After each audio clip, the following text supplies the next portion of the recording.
Hello Immortal News family, and welcome back to our channel. In the last 24 hours, we have received the somber news of the passing of extraordinary talents, and today's episode is dedicated to honoring their memory. Before we start, we kindly ask for your support. If this video or the legacies of these remarkable individuals have touched your life, please consider giving this video a thumbs up as a sign of respect and remembrance. Thank you. Number 8. Ariane Bellamar was a model, actress, and television personality whose vibrant presence left an imprint on the entertainment industry. Born June 27, 1978 in Florida, she spent much of her childhood in Toronto, Canada, before rising to prominence as a Playboy model and reality television star. Her career spanned across modeling, acting, and reality TV, where she became known for her charisma, wit, and glamorous style. Bellamar gained national recognition for her work with Playboy, which opened doors for her in Hollywood. She appeared in several television series and films, including Minding the Store, Raven, The Hangover Part 3, and Suicide Squad. She also made notable appearances as herself on popular reality TV shows, including Beverly Hills Nannies, The Millionaire Matchmaker, Famous in 12, and Hotel Hell, where her presence was often the center of attention.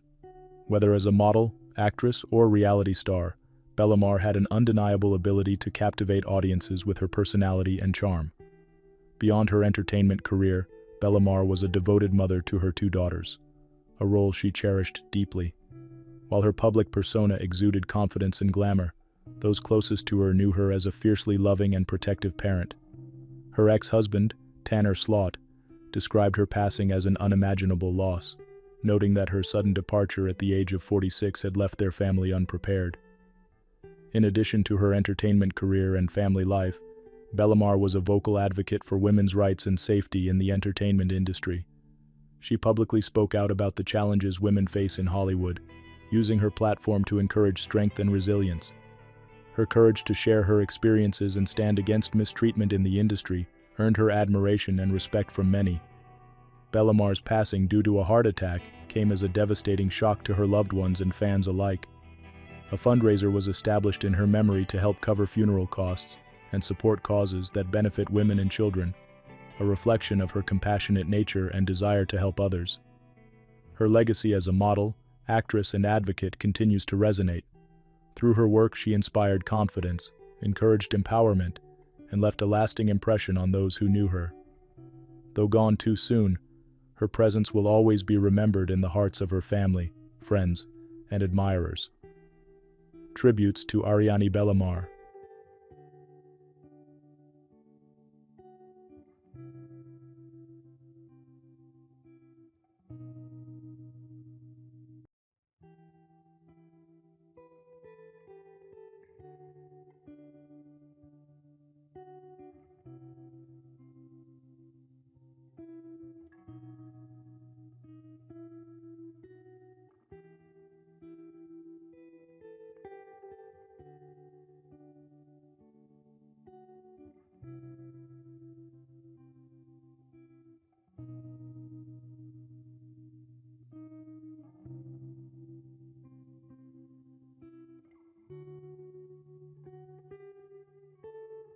Number 7. Graham Nation was a renowned celebrity hairstylist whose artistry and vision transformed some of the most recognizable figures in entertainment. Born as Graham Cheek, he built a career that blended creativity, elegance, and a deep passion for his craft. His sudden passing at the age of 39 has left a lasting impact on the beauty and fashion industries. Throughout his career, Graham worked with an impressive roster of celebrity clients, including Demi Moore, Catherine O'Hara, Jared Leto, Venus Williams, Alex Earle, Simone Ashley, and Emma Chamberlain. His signature styles graced the pages of British Vogue, W, Elle, Marie Claire, InStyle, and Wonderland, showcasing his ability to bring out the best in every client he touched. One of his most recent and celebrated works was styling Catherine O'Hara for her Michelob Ultra Super Bowl commercial, a milestone he joyfully shared just days before his passing. His artistry extended beyond red carpets and magazine covers. He was a passionate educator and brand ambassador for companies like Sexy Hair and Fekai, inspiring a new generation of hairstylists with his expertise and innovation. His talent was matched only by his humility and kindness, qualities that made him a beloved figure in the industry. The Wall Group, the agency that represented him, honored his memory, stating, "Graham was a one-of-a-kind soul who impacted every single person he met. Our hearts are broken, and we will miss him dearly." Behind the Chair's founder Mary Rector echoed similar sentiments, describing him as one of the kindest and most gentle souls in the business, whose talent was unmistakable and presence unforgettable. Beyond his professional accomplishments, Graham found immense joy in his personal life. In August 2024, he and his partner Tanya Brewer welcomed their first child, Romeo West. The couple had announced their pregnancy in May 2024, sharing a heartwarming video that captured their excitement and love as they prepared for parenthood. Graham's legacy extends beyond his hairstyling brilliance. He was a devoted father, partner, and friend, known for his warm spirit and generous heart. His influence on the beauty industry will live on through the countless stylists he mentored, the clients he inspired, and the artistry he shared with the world. Tributes to Graham Nation.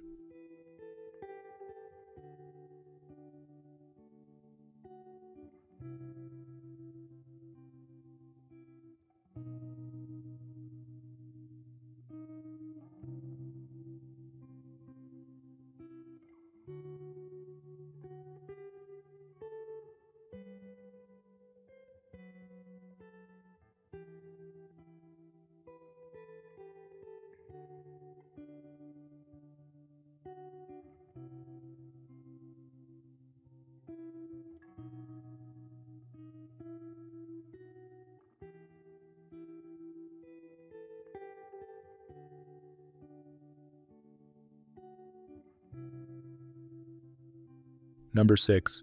Kadance Fredericksen was a bright and compassionate young woman, known for her accomplishments as Miss Okaloosa County Teen USA and her unwavering dedication to helping others.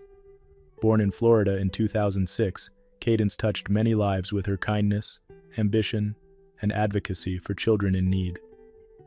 Her tragic passing at the age of 18 has left a deep void in the hearts of her loved ones and the wider community. Kadance was a senior at Baker School and had just received 9 college acceptances, planning to pursue a career as a veterinarian. Her love for animals and her dream of making the world a better place showcased her generous spirit and determination. Beyond her academic achievements, she was a dedicated member of the pageant community, using her platform to inspire and uplift others. One of Cadance's most meaningful contributions was founding Kada's Promise in 2017, a program that provided teddy bears and blankets to children in foster care, homeless shelters, abuse shelters, and hospitals. Her dedication stemmed from her own personal experiences. She had overcome significant hardships in her early years, including hunger, homelessness, and an abusive environment. After being adopted by her stepmother Lisa Frederickson and living with her biological father, Cadance turned her pain into purpose, becoming an advocate for children in difficult circumstances. Cadance's grace, resilience, and generosity made her a beloved figure in both the pageant world and her local community. She was known for her kindness, leadership, and determination, and she carried herself with a strength and wisdom beyond her years. Those who knew her described her as a true beacon of light, always striving to lift up those around her. On February 17, 2025, Cadance's life was tragically cut short in a car accident in Santa Rosa County, Florida. The news of her passing sent shockwaves through the pageant community, her school, and all who had been touched by her kindness. Miss Florida USA shared a heartfelt tribute, calling her a beautiful soul whose light will continue to shine. Her legacy of compassion and service lives on in the countless lives she impacted. Her commitment to helping children in need, her dreams for the future, and the love she spread will never be forgotten. Tributes to Kadance Fredericksen.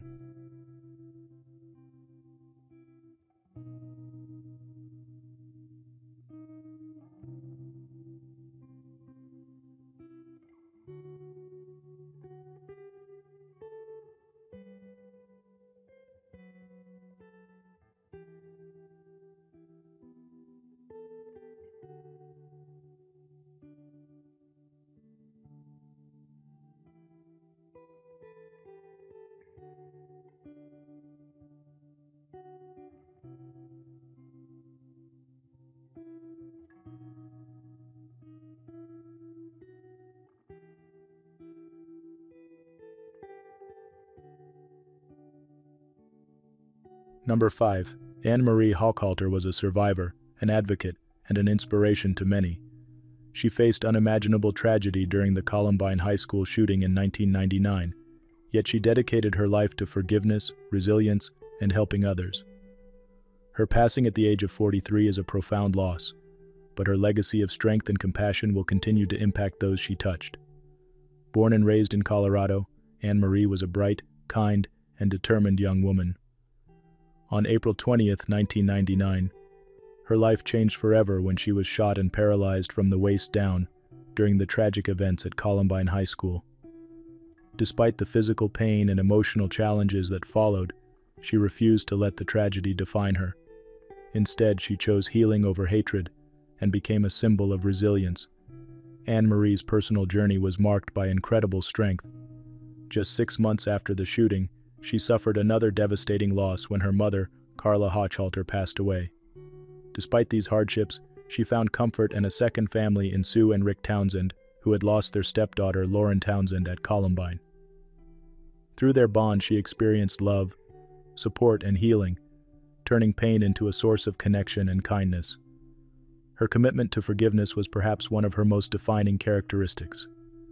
In 2016, Anne-Marie made headlines when she publicly forgave Sue Klebold, the mother of one of the Columbine gunmen.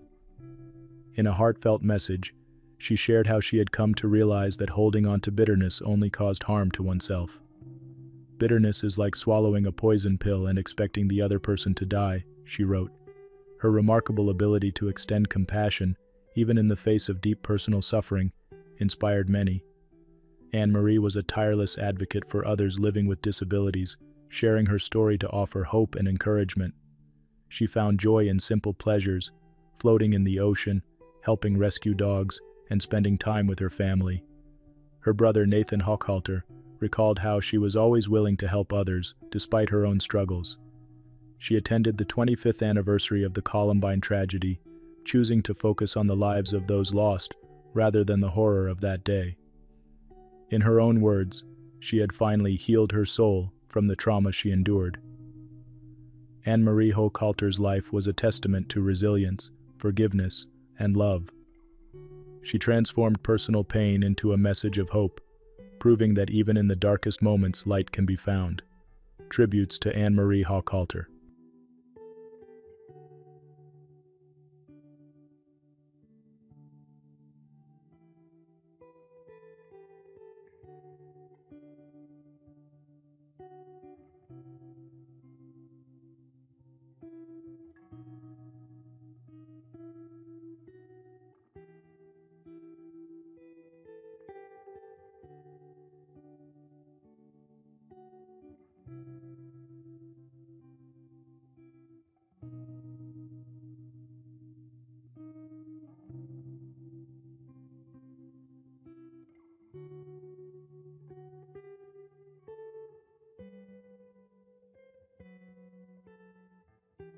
Number 4. Marian Turski was a Holocaust survivor, historian, and journalist whose life was dedicated to ensuring that the atrocities of the past were never forgotten. Born Moshe Turbovich in 1926 in Łódź, Poland, he endured the horrors of the Łódź ghetto, Auschwitz-Birkenau, and the Nazi death marches before emerging as a leading voice in Holocaust remembrance and human rights advocacy. As a teenager, Turski and his family were forced into the Łódź ghetto, where disease, starvation, and forced labor claimed countless lives. In 1944, his parents and younger brother were deported to Auschwitz-Birkenau. He arrived 2 weeks later in one of the final transports from the ghetto. His father and brother were killed in the gas chambers, and his mother was later sent to Bergen-Belsen. Turski himself endured unimaginable suffering in Buchenwald and Terezin, where he was finally liberated in 1945, barely alive from exhaustion and typhus. Despite the trauma he endured, Turski chose to remain in Poland after the war, believing in the possibility of rebuilding a just and equitable society. He studied history at the University of Wrocław and became deeply involved in journalism, eventually joining Polityka magazine in 1958, where he shaped its historical and political discourse for decades. His writing and activism became a bridge between past and present, reminding the world of the dangers of indifference and the creeping normalization of hatred. Turski became a leading figure in Holocaust education and Jewish history, co-founding the Poland Museum of the History of Polish Jews, and serving as president of the International Auschwitz Committee. His work gained global recognition when he spoke at the 75th anniversary of Auschwitz's liberation in 2020, where his powerful words resonated across generations. Auschwitz did not fall from the sky. He warned that genocide begins with small acts of discrimination, silence, and apathy, urging people to live by what he called the 11th commandment: "Thou shalt not be indifferent." Even at 98 years old, Turski remained an unwavering advocate for human rights. At the 80th anniversary of Auschwitz's liberation in 2025, he once again warned of the rise of anti-Semitism and intolerance, reminding world leaders of their responsibility to act against hatred before history repeats itself. Poland's chief rabbi Michael Szudrik described him as a moral voice and mentor, while Prime Minister Donald Tusk called his words a motto for our times. His legacy continues to guide those who fight for truth, justice, and remembrance. Tributes to Marian Turski.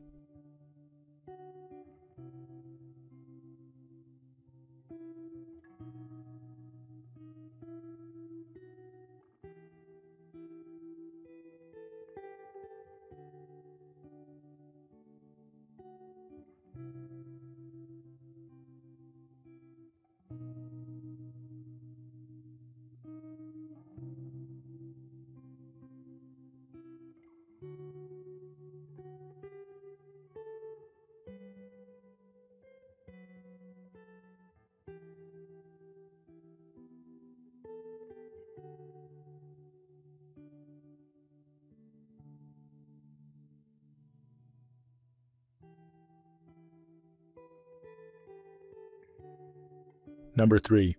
Jean Sarrus was a French musician, actor, and composer, best known as a founding member of the legendary comedy and music group Les Charlots. Born in Puteaux, France on May 11, 1945, he became a beloved figure in French entertainment, leaving a lasting impact on both the music and film industries. Sarrus began his musical career as a bass guitarist, performing with popular French rock artists Ronnie Bird and Dick Rivers. His breakthrough came when he joined the band Les Problèmes, which soon evolved into Les Charlots, a group that would go on to define musical comedy in France.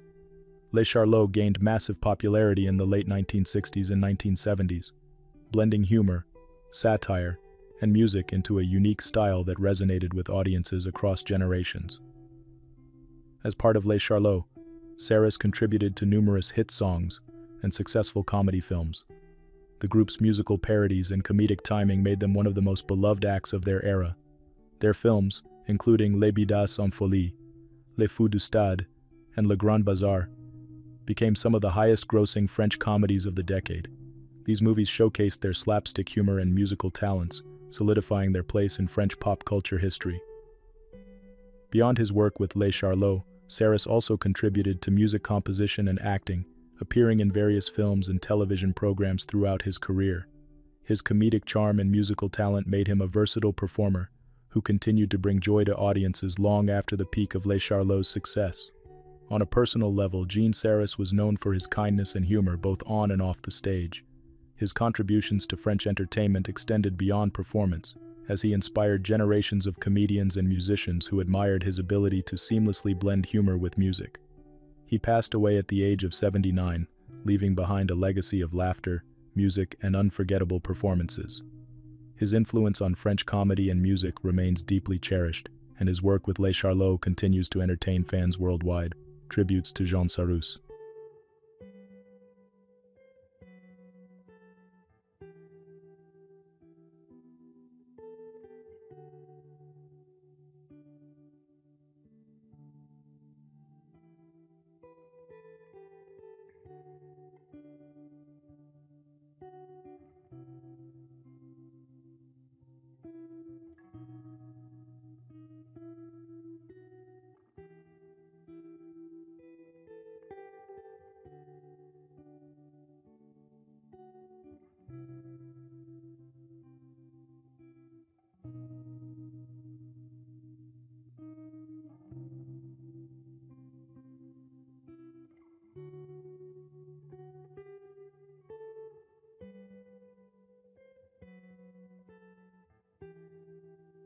Number 2. Joe Haines was a British journalist and political commentator whose career spanned decades, influencing both the media and political landscapes. Born in Rotherhithe, London on January 29, 1928, he rose from humble beginnings to become a leading figure in British journalism and a key political insider as press secretary to Prime Minister Harold Wilson. Growing up in a working-class family, Haines experienced hardship early in life after the loss of his father. His mother, a hospital cleaner, raised him with a strong work ethic that shaped his approach to both politics and journalism. At the age of 14, he entered the world of newspapers as a copy boy, setting the foundation for his future career. His natural talent for political reporting led him to Westminster in 1950, where he became a lobby reporter covering government affairs. By the 1960s, Haines had established himself as a formidable political journalist, working for publications such as the Scottish Daily Mail and The Sun, before being appointed Harold Wilson's press secretary in 1969. In this role, he played a crucial part in shaping the public image of the Labour government, navigating the challenges of political scandals and economic turmoil. Known for his sharp mind and unwavering loyalty, Haines worked behind the scenes to control media narratives and protect Wilson from political threats. His tenure included managing sensitive issues, including Wilson's health and the internal struggles within the Labour Party. After Wilson's resignation in 1976, Haines transitioned back into journalism, joining the Daily Mirror, where he became one of its most influential political editors. His career at the Mirror spanned critical years in British politics, during which he covered major events and provided sharp political analysis. He also served as a non-executive director of the newspaper group, working under controversial owner Robert Maxwell. His 1988 biography of Maxwell was widely discussed, with some critics viewing it as overly favorable to the media tycoon. Haines was known for his fearless and often provocative commentary, which earned him both admiration and criticism. His views, particularly in later years, were met with significant controversy, especially his writings on LGBTQ+ issues and public figures. Despite this, he remained an active voice in British media well into his 90s, offering reflections on politics and society. He passed away at the age of 97, leaving behind a complex and impactful legacy. His career shaped political journalism, and his influence on the Labour Party during Wilson's leadership remains a subject of historical discussion. Tributes to Joe Haines.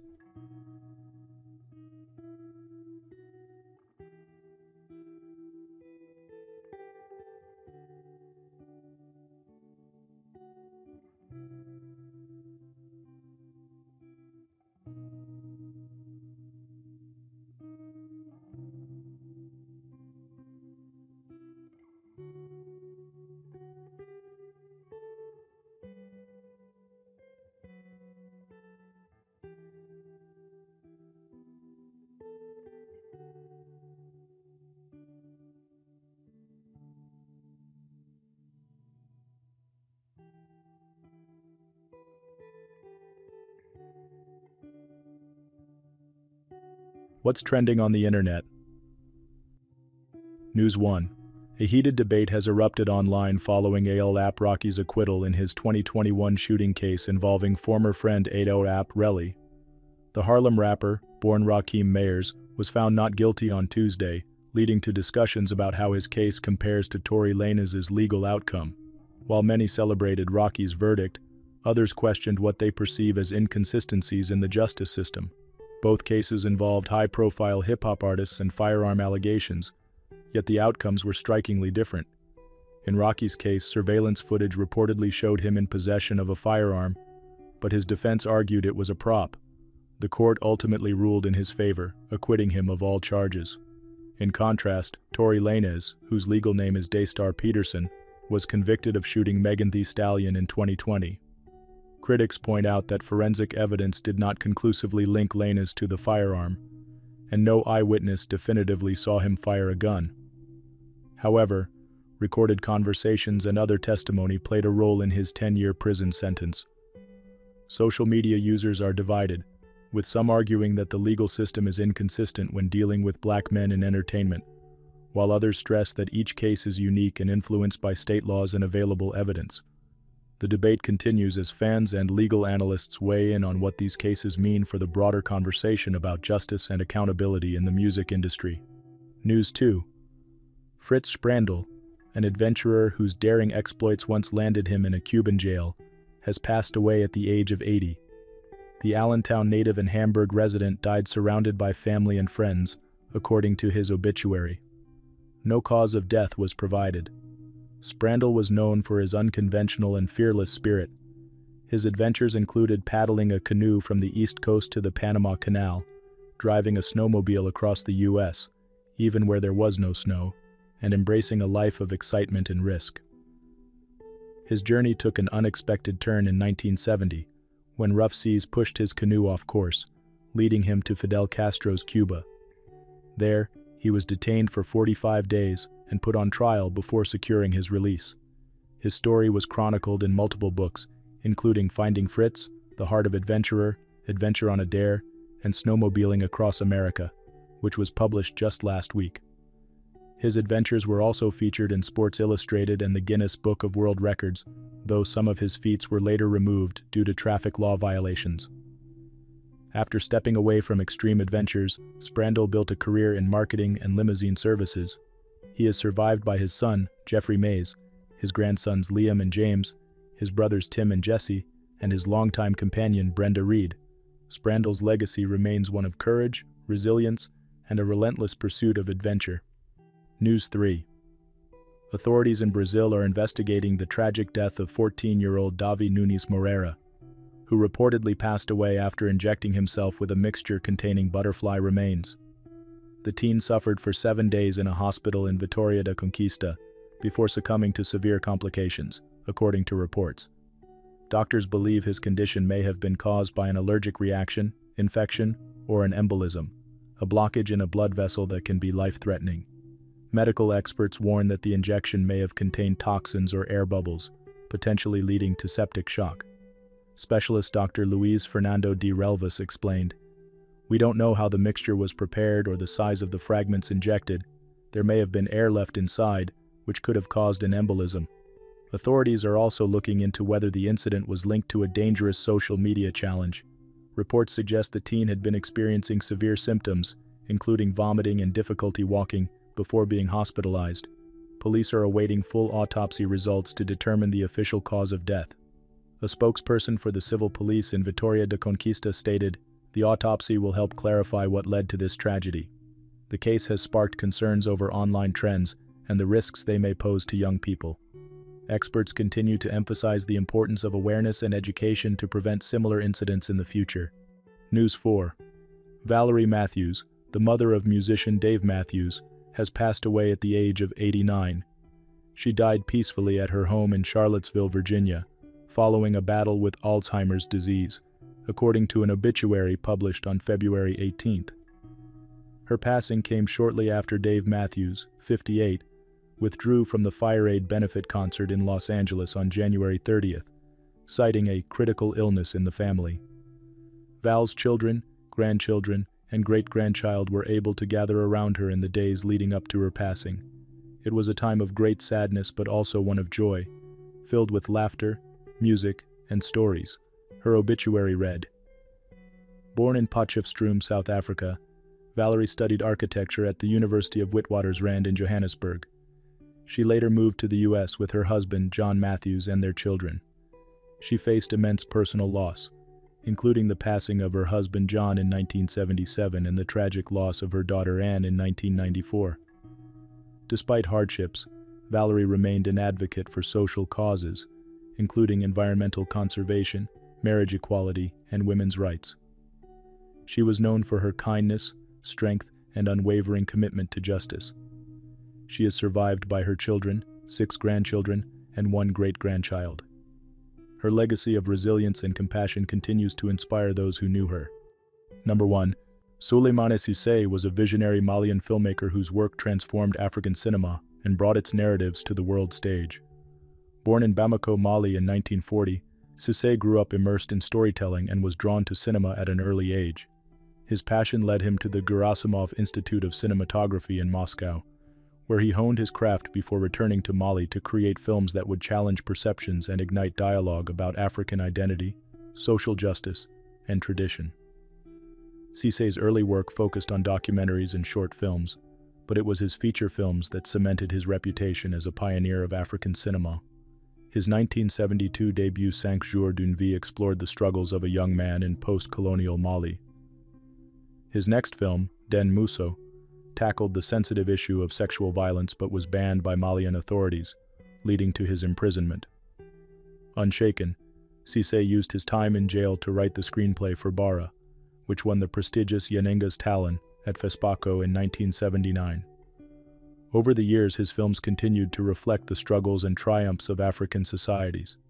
Finye captured the youth's fight against oppression, while Yilin, his most celebrated work, won the jury prize at the Cannes Film Festival, making history as the first African film to achieve such an honor. Cisse described Yilin as a response to Western ethnographic portrayals of Africa, offering instead a deeply personal and authentically African perspective. His 1995 film, Wati, competed for the Palme d'Or at Cannes, further solidifying his international recognition. In 2009, he explored the complexities of polygamy and family structures in Oka, Our House, inspired by personal experiences. Throughout his career, Cisse balanced social realism with a deep reverence for African traditions, making his work both contemporary and timeless. In 2023, he received the Carrosse d'Or at Cannes, a recognition of his pioneering contributions to cinema. Tragically, in April 2024, the award was stolen from his home, sparking national efforts in Mali to recover the symbolic honor. Cisse passed away on February 19 in Bamako, Mali, at the age of 84. Just before his passing, he was set to chair the jury for the fiction feature film competition at FESPACO, a testament to his enduring influence in African cinema. His films remain a source of pride for Mali and a beacon of artistic excellence for the world. Through his storytelling, he challenged injustice, preserved cultural heritage, and gave a powerful voice to African experiences. Tributes to Souleymane Cisse.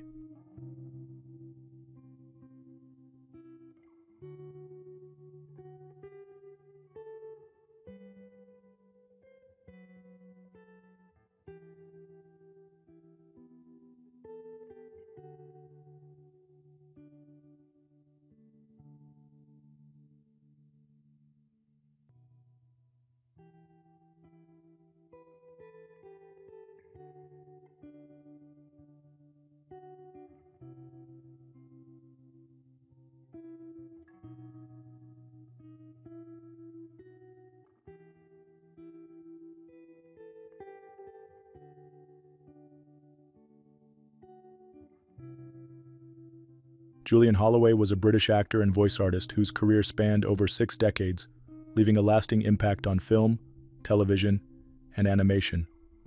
Born on June 24, 1944,